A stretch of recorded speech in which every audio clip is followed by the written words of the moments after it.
पापमोचनी एकादशी व्रत कथा। धर्मराज युधिष्ठिर बोले, हे जनार्दन, चैत्र मास के कृष्ण पक्ष की एकादशी का क्या नाम है तथा उसकी विधि क्या है? कृपा करके आप मुझे बताइए।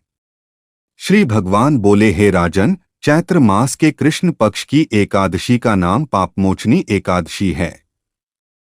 इसके व्रत के प्रभाव से मनुष्य के सभी पापों का नाश होता है। यह सब व्रतों से उत्तम व्रत है। इस पापमोचनी एकादशी के महात्म्य के श्रवण व पठन से समस्त पाप नाश को प्राप्त हो जाते हैं। एक समय देवर्षि नारद जी ने जगत पिता ब्रह्मा जी से कहा, महाराज, आप मुझसे चैत्र मास के कृष्ण पक्ष की एकादशी विधान कहिए।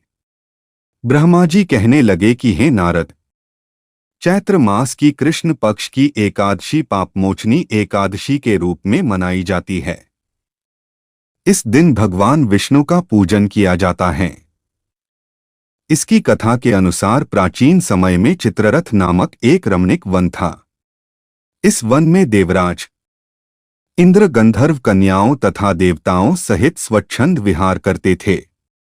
एक बार मेधावी नामक ऋषि भी वहां पर तपस्या कर रहे थे।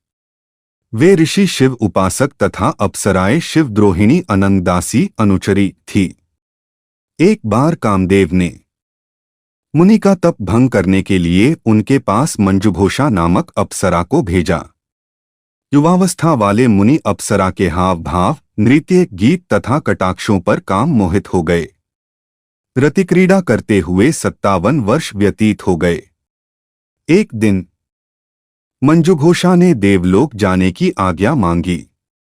उसके द्वारा आज्ञा मांगने पर मुनि को भान आया और उन्हें आत्मज्ञान हुआ कि मुझे रसातल में पहुंचाने का एकमात्र कारण अप्सरा मंजुघोषा ही हैं।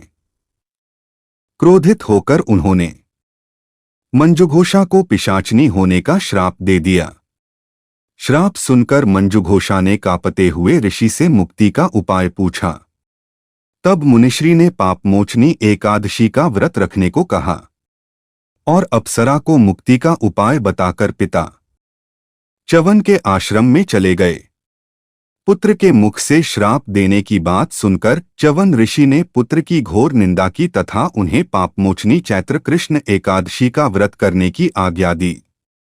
व्रत के प्रभाव से मंजुघोष अप्सरा पिशाचनी देह से मुक्त होकर देवलोक चली गई। अत हे नारद, जो कोई मनुष्य विधिपूर्वक इस व्रत को करेगा उसके सारों पापों की मुक्ति होना निश्चित है। और जो कोई इस व्रत के महात्म्य को पढ़ता और सुनता है उसे सारे संकटों से मुक्ति मिल जाती है। अगर आपको वीडियो अच्छी लगे तो लाइक करें, सब्सक्राइब करें। धन्यवाद।